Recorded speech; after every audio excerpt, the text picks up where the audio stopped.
ನೀಡುವವರೇ ದೈವ ಕಣೋ.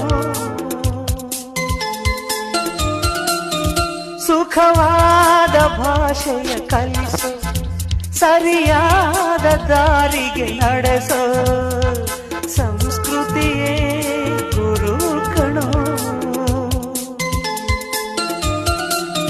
ಮರೆತಾಗ ಜೀವನ ಪಾಠ ಕೊಡುತ್ತಾನೆ ಚಾಟಿಯ ಏಟ. ಕಾಲಾಕ್ಷಣಿಕ ಕಣೋ.